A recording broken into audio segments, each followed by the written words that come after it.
كل أكلة ولها طعمها. الفراخ بتعمليها بطرق كتير، وكل أكلة لها طعمها ولها طريقتها في التسوية، بيبقى لها طعم تاني خالص. الفراخ دي أنا غسلتها ونضفتها حلو، وهحطها اسلقها الأول في المية علشان خاطر أنا هشويها على الفحم بعد.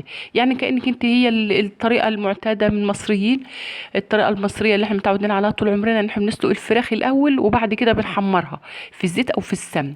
احنا هنعملها بعد كده على الفحم. ورق لورا وحبهان وعود قرفة وجزراية وبصلاية وفلفل اسود والملح.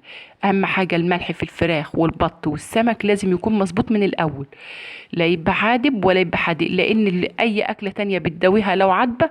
وبعد كده الفراخ والبط والسمك لا، لازم يكونوا مظبوط الملح بتاعهم. الميه مكتراها عشان خاطر انا مش هستعمل الميه دي خالص، انا هرميها. انما لو عايزاها للشوربه هتعملي منها شوربه، يبقى شويه ميه صغيرين خالص يا دوب تداري الفراخ بس، هتاخدي منها طعم حلو للشرب. الفراخ استوت، خرجتها، نزلت الشوربه اللي فيها، ومعايا الصلصه وزيت وفلفل اسود وملح وميه بصل.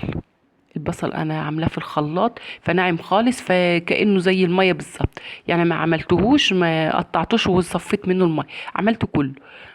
وهدهن الفراخ، هتدهني الفراخ وتكوني مولعة شوية الفحم، هتحطيها عليها بدل ما تحمريها في الزيت والسمنة، هتعمليها بتغيري.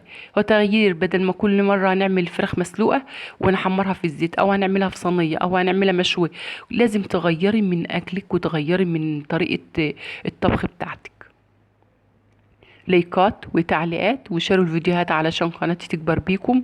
كل سنة وانتم طيبين، ربنا يتقبل منا الصيام والقيام وصالح الأعمال يا رب العالمين، ويعود عليكم الأيام بخير يا رب.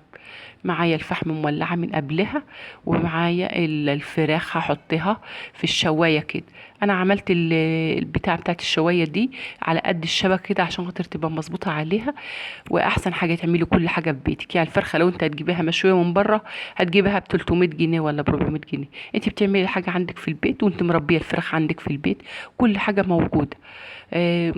طعمها حلو وريحتها حلوه قلب الدنيا، وفوق من ريحتها هي طعمها لذيذ. يعني طبعا مش هنفتحها لانها هي مستويه قبل كده في الشوربه، فاحنا مش هنقعد نفتح فيها، والحاجات دي هي مستويه تسويه كامله، ويا دوب بس عملناها في الفحم كده اداها طعم وريحه.